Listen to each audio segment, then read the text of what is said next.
When you are an empath or a caregiver, how do you not let others' problems affect you? Let's talk about it. Hey there, my name's Katie and I'm a licensed therapist who helps perfectionists and overthinkers find lasting relief from anxiety. I think the problem that many of us have with this concept of letting go is that we kind of want it to be a one and done sort of thing. We'd like there to be just one magic step, and once we take it, we no longer deal with this problem again. If we find that this mindset is present, it can likely keep us stuck, holding on to the responsibility of this person's problem. This sense of responsibility can lead to a whole lot of frustration, and even sometimes may lead us to feeling like we have failed in some way. I see this so often as I work with clients. It is so difficult to accept something that is completely outside of our control.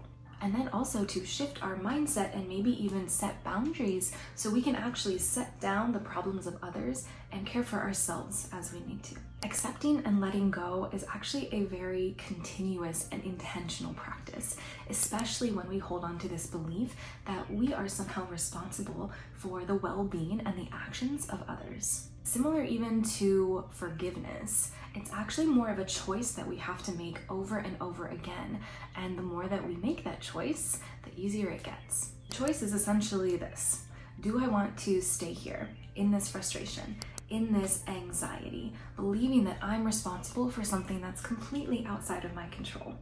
Or do I want to take a step back, open up my field of vision, and realign my actions with my values as I need to? When you notice yourself becoming triggered by other people's problems, here are a few ways that you can care for yourself really well while shifting your focus and changing your mindset. The first, and maybe the most impactful, is to focus your attention on what's actually inside of your control. Oftentimes, when we are being impacted by other people's problems, we are spending a lot of time and energy focusing on things that we have zero control over. And we usually don't even know that we're doing this until we take a moment to reflect, to stop and think about it, or maybe when our therapist points it out for us. Here's a visual exercise that I lead my clients through all the time for various situations that can really help to refocus our attention on things that we actually have control over. It just helps to shift our mindset a bit. The first step to this exercise is simply just to draw two circles here. And it does have a section that overlaps. This is known as our influence, so we'll talk about that in a minute. And one of these circles represents what's inside of our control, and the other represents what's outside of our control. Typically, the process of using this visual exercise is really just either thinking or talking through the situation and trying to recognize what is inside of my control and what is outside of my control. And is there anything that might be inside of my control that may lead to an influence of their behavior, their words, their choices?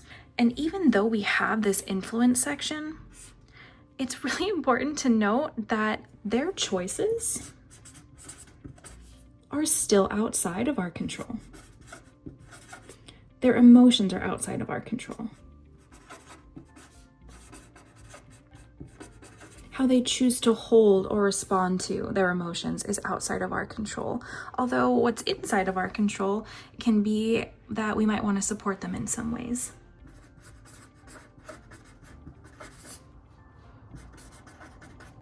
Also, setting boundaries with them can be something that's inside of our control, if we choose to do so. And ultimately, our words, our behaviors are inside of our control as well.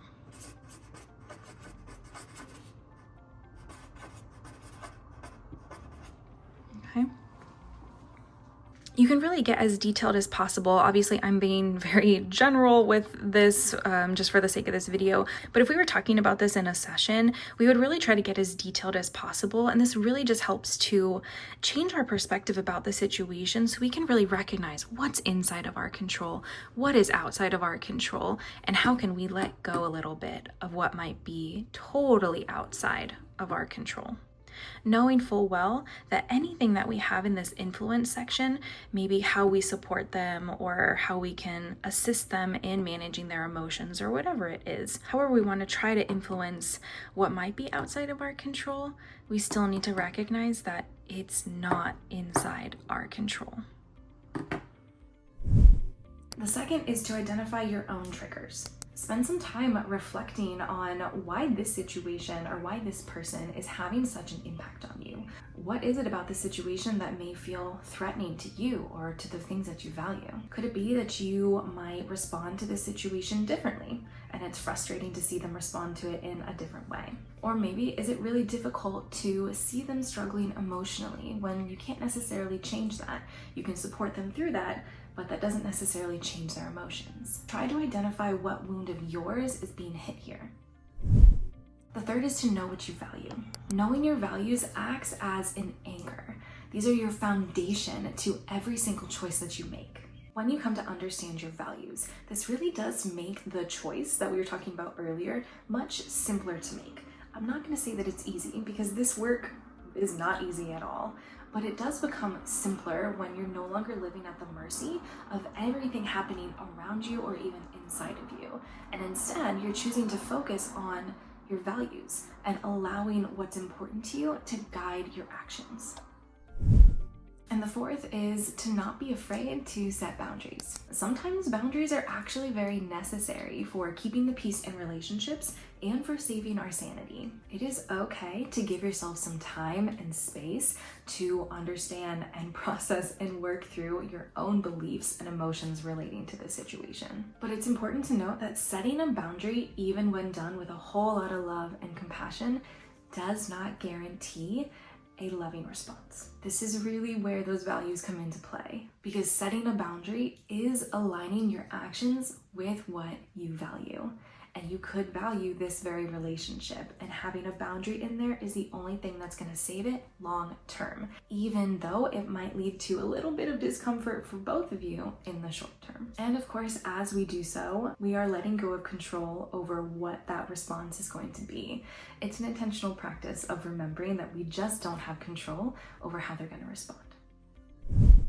This brief video is by no means an exhaustive list of all the things that can be helpful for you to accept and let go of other people's stuff, but I do hope that it helps get you started. Something else that can be helpful here, if this is a struggle in your world, is the practice of mindfulness. So I'm going to go ahead and leave some videos and meditation practices down below that can really help with acceptance and just observing what we are focusing our attention to, so we can better understand, are we focusing on what's outside of our control? And how can we shift that mindset to better serve our values and our long-term goals with this relationship?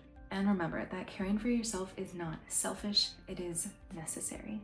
Till next time, take good care.